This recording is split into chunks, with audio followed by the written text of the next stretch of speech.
Bom, ah, eu gostaria de começar lendo um texto que fica no Evangelho de Lucas, no capítulo 10. Ah, eu vou ler do versículo 25 até o versículo 37.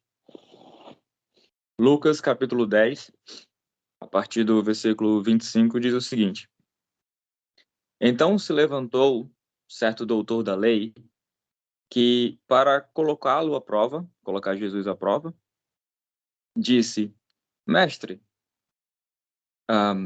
que devo fazer para ter a vida eterna? Então, essa pergunta é importante, né? Jesus lhe respondeu: O que está escrito na lei? Como lês?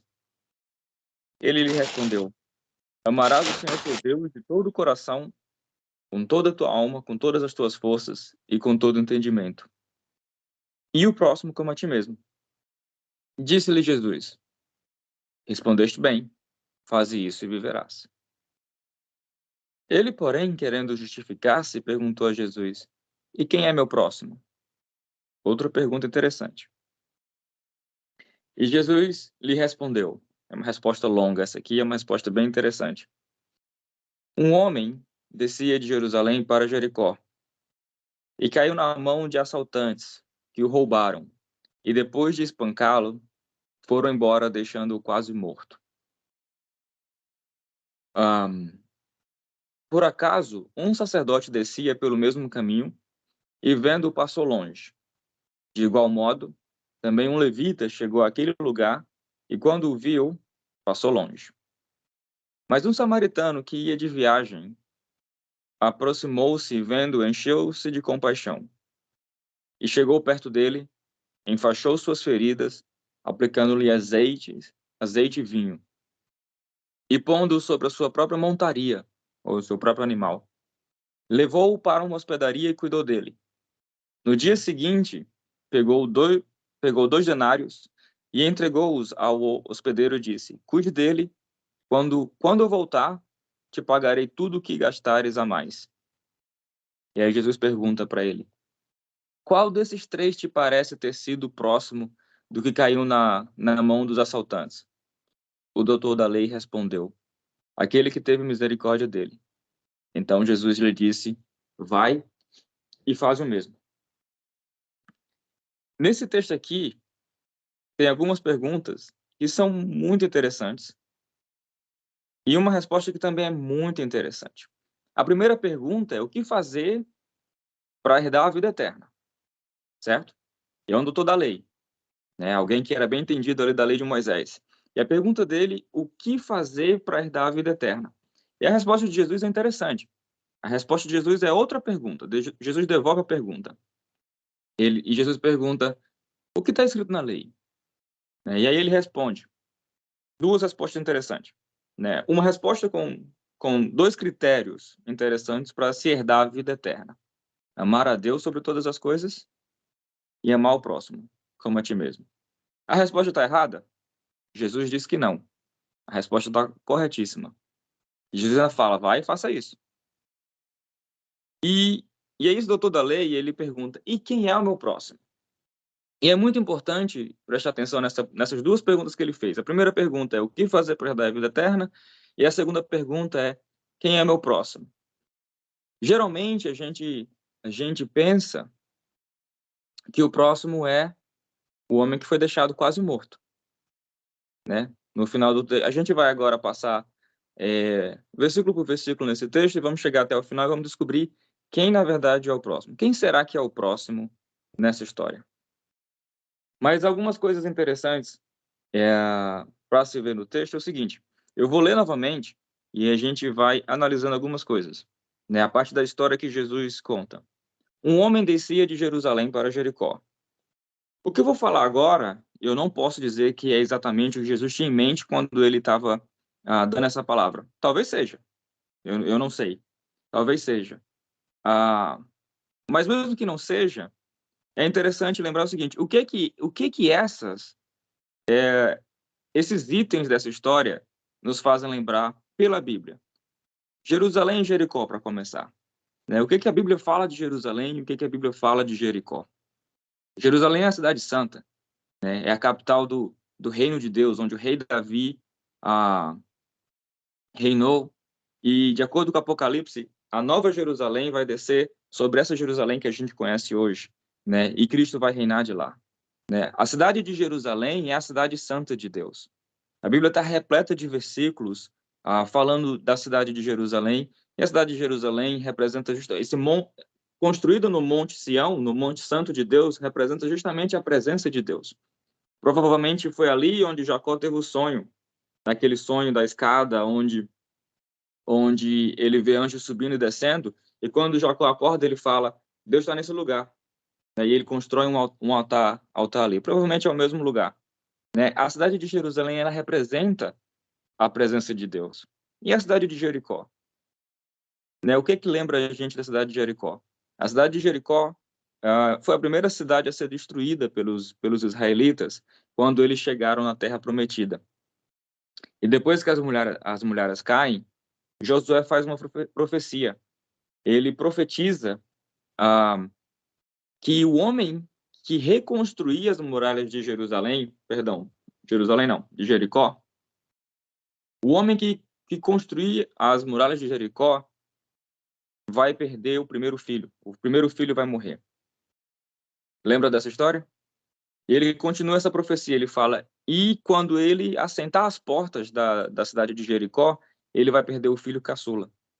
A cidade de Jericó foi amaldiçoada, né? E isso, na verdade, aconteceu. Se a gente for lá para 1 Reis, os irmãos podem anotar aí depois, verificar depois, capítulo 16 do livro de 1 Reis, fala bem assim, o versículo 34. Durante seu reinado, Iel, o betelita, da cidade de Betel, edificou Jericó. Mas Jericó tinha essa maldição, né? E olha o que aconteceu. Quando lançou seus alicerces, Abirão, seu primogênito, morreu. E quando assentou suas portas, Segube, seu filho caçula, morreu. Conforme a palavra do Senhor, que ele falara por intermédio de Josué, filho de Num. Isso está em 1 Reis, capítulo 16, versículo 34, né? E era uma maldição que o próprio Deus tinha jogado na cidade de Jericó, através de Josué. E o que a gente encontra nessa história que Jesus falou? A gente encontra um homem que está saindo da cidade de Jerusalém para a cidade de Jericó. Um homem que está saindo da cidade que representa a presença de Deus para uma cidade que foi amaldiçoada pelo próprio Deus. E o que acontece com esse homem na estrada? Descia de Jerusalém para Jericó e caiu na mão de assaltantes, que roubaram e depois de espancá-lo, foram embora, deixando quase morto. E é exatamente o que acontece quando a gente sai da presença de Deus, né? Quando a gente sai da presença de Deus, o destino é a maldição, o destino é a queda. E lembra também da história de Adão, né? Adão andava com Deus, Adão tinha a presença de Deus todo final de tarde ali no jardim. E um dia ele decidiu desobedecer a Deus, ele decidiu fazer justamente o contrário do que Deus tinha falado para ele fazer. E o que ele trouxe? Ele trouxe maldição, né? Infelizmente. E ele caiu, né? Ele foi roubado, Adão foi roubado. E é interessante porque no capítulo 2 de Gênesis, Deus fala bem assim, Adão, se você comer desse fruto, você vai morrer. Certamente morrerás. E Adão desobedece, né? E o que acontece? Deus é tão gracioso que Deus tem misericórdia de Adão e segura a morte física dele, né? Jesus providencia o próprio filho, ele promete que o filho dele viria, que o Messias viria para morrer no lugar de Adão e Eva, né? Para cumprir o que foi dito. Pecou, precisa morrer. Mas graças a Deus Jesus estava ali para morrer no nosso lugar, para morrer no lugar de Adão, né? Graças a Deus, na graça de Deus, Adão não morreu fisicamente naquele dia, mas infelizmente ele morreu espiritualmente. Por causa da desobediência de Adão, ele foi separado de Deus, ele foi espiritualmente separado de Deus, e se não me engano, o apóstolo Paulo fala que nós estávamos espiritualmente mortos, até que Jesus nos trouxe de volta à vida. Né? E é interessante pensar nisso, porque o texto fala que esse homem, saindo de Jerusalém para Jericó, foi roubado, espancado e foi deixado quase morto. Assim como a condição de Adão, né? Quase morto. vivo fisicamente, mas infelizmente morto espiritualmente, infelizmente como o mundo lá fora tá. É como se fosse um mundo de zumbis. Inúmeras pessoas andando vivas, o corpo delas está vivo, andando por aí, mas espiritualmente, infelizmente, elas estão mortas. E elas precisam da igreja para ajudar elas a caminhar de volta para Jerusalém, de volta para a presença de Deus, né? E esse homem foi deixado quase morto ali. Deixa eu procurar de novo aqui o texto, né? E o que acontece? Por acaso, um sacerdote descia pelo mesmo caminho e, vendo, passou longe. De igual modo, também um levita chegou àquele lugar e, quando viu, passou longe. E o que o sacerdote e o levita nos lembram na palavra de Deus? Tanto o sacerdote como o levita, eles tinham serviço no templo, né? Eles faziam a vontade de Deus ali no templo. O sacerdote, ele tinha a função de carregar a lei e de ensinar a lei de Deus, né? E o levita era responsável pelas várias funções, os vários serviços ali no templo, né? Ou seja, o sacerdote e o levita nos lembram da lei e nos lembram das obras da lei, dos serviços da lei, né? E a gente aprende muito bem na Bíblia que essas coisas não salvam a gente, né? O interessante é que alguns versículos antes, Jesus pergunta o que a lei diz, né? E esse doutor na lei, ele responde. Ele dá a resposta de como conseguir a vida eterna. E Jesus confirma, né? Você tem razão, né? Mas, infelizmente, a lei e as obras da lei não vão conseguir te salvar. A lei é como um espelho, né? Quando você acorda de manhã e você olha no espelho, o espelho te informa. Seu cabelo está assanhado, que você tem remela no seu olho, que você precisa lavar o rosto, que você precisa escovar os dentes. O espelho te informa o que você precisa fazer. Mas o espelho não conserta a sua cara, ele não penteia o seu cabelo. Você quem precisa fazer isso, né? A lei é como um prumo, né? Um nível que você coloca para saber se aquela tábua está reta ou se ela está torta. Se a parede ela está reta ou se tem uma barriga naquela parede, né? Mas o prumo não vai consertar a parede nem a tábua, né? Você precisa fazer isso, né? E assim a lei, ela não tem poder para te salvar. Como o apóstolo Paulo fala, ela simplesmente está ali para denunciar o pecado, né? E fala: isso aqui é errado e aquilo ali é certo. Siga o que é certo, né? E o interessante lembrar, deixa eu ver aqui, no livro de Levítico, o capítulo 3, se eu não me engano, existem leis para o sacerdote, dizendo que o sacerdote ele não podia tocar no homem morto, né? E, e a lei, ela constantemente fala do quanto impuro o sangue é. O sangue é impuro, né? E que não se podia comer carne com sangue, não se podia tocar no sangue. Se alguém tivesse algum sangramento, aquela pessoa precisava se isolar, porque o sangue contamina, o sangue carrega doenças, né? E existiam leis que proibiam o sacerdote de tocar em uma pessoa morta. E não só o sacerdote, mas também o levita. Na verdade, qualquer pessoa. O, a lei do sacerdote está em Levíticos capítulo 3, se eu não me engano, e em Números capítulo 18, fala da lei de qualquer pessoa, que não deveria tocar num homem morto. Se eles tocassem num homem morto, eles precisariam passar por um ritual de uma semana até ser purificado. O que acontece?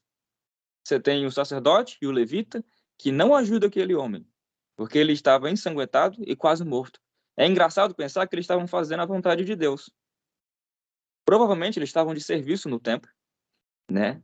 E eles não poderiam tocar naquele homem morto, né? Olha só como é interessante. Infelizmente, fazendo a vontade de Deus, eles deixaram um homem quase morto, o que é justamente contrário à vontade de Deus, né? A nossa missão é justamente tá aí no mundo para trazer vida, para resgatar, para alcançar aqueles que estão feridos e perdidos e trazer para Cristo, né?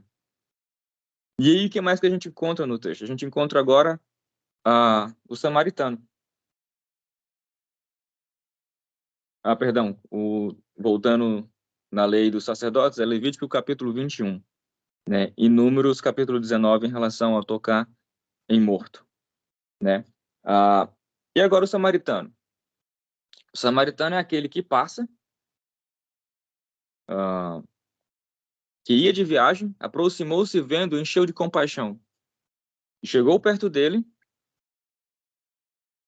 e enfaixou suas feridas, aplicando-lhes azeite e vinho, e pondo sobre sua própria montaria, levou para uma hospedaria e cuidou dele. No dia seguinte, pegou 2 denários, entregou-os ao hospedeiro e disse: Cuida dele.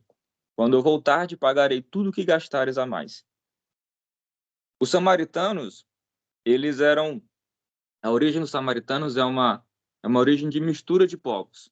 Os samaritanos, eles eram judeus misturados com outras nações, né? E por causa disso, eles acabavam sendo discriminados pelos outros judeus, né? Eles afastavam eles porque eles não eram raça pura, digamos assim. Mas o que é interessante pensar é que os samaritanos, eles me lembram, na verdade, de Jesus. Não porque ele era misturado, mas porque Jesus, ele é o Messias de Israel e ele veio para salvar todos os povos. Né? Jesus, quando Jesus era bebê e os pais dele levaram ele no templo, o profeta Simeão segura ele nos braços e ele fala: o Senhor pode me despedir em paz, porque o teu servo viu a tua salvação. E o nome de Jesus significa salvação, né? Viu a tua salvação, viu o teu Jesus, que é luz para as nações e glória para o povo de Israel, né? Ou seja, Jesus, deixa eu ler aqui para vocês, Gálatas capítulo 3, versículo 28 e 29. Não há judeu nem grego, não há escravo nem livre, não há homem nem mulher, porque todos vós sois um em Cristo Jesus. E se sois de Cristo, então sois descendência de Abraão e herdeiros conforme a promessa. Jesus é a paz entre os judeus e os gentios.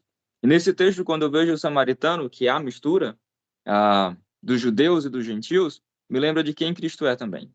A paz entre os judeus e gentios. E é justamente o samaritano quem resgata aquele homem quase morto.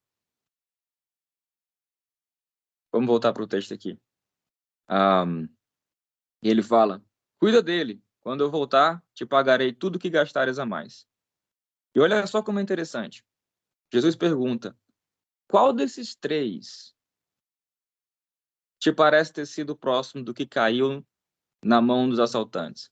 Então, voltando para aquela pergunta inicial, a primeira pergunta é: Mestre, o que eu faço para herdar a vida eterna? Né? E a segunda pergunta é: Quem é meu próximo? E aqui Jesus finalmente responde quem é o próximo.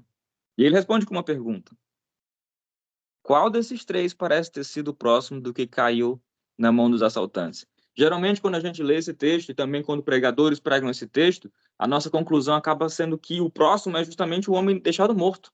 E que nós somos o bom samaritano, né? Que nós somos a pessoa, quem deve ajudar o pobre e o necessitado. Mas olha a resposta de quem é o próximo. Vou ler de novo a pergunta e vou ler a resposta. Jesus pergunta: Qual desses 3 te parece ter sido o próximo do homem que caiu nas mãos dos assaltantes? O doutor da lei respondeu: Aquele que teve misericórdia dele. Ou seja, o próximo não é o homem deixado quase morto. O próximo é aquele que teve misericórdia. O próximo é aquele que resgatou o homem deixado morto. Voltando para a pergunta, o que fazer para ser salvo? A resposta é: ame o seu próximo. E o seu próximo é aquele que te salvou. Qual o segredo para ser salvo?